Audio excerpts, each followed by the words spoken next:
Racing just is started with wondrous wind.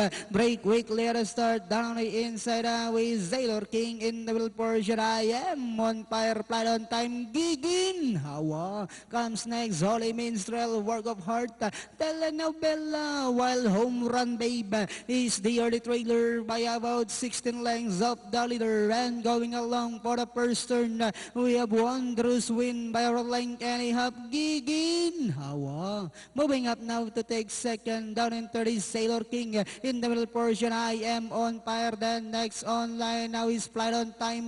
Holy Minstrel comes next, down on the inside now is Telenovela. Work of Heart racing second last, while Home Run Babe now running at the tail of the field.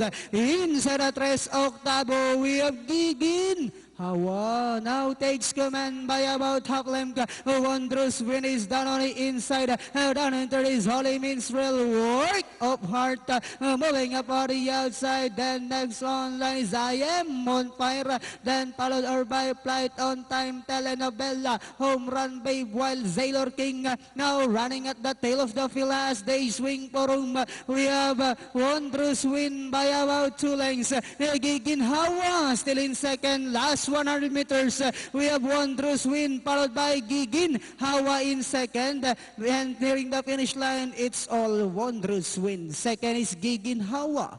Then comes Work of Heart, Holy Minstrel, Home Run Babe for your Pentapecta.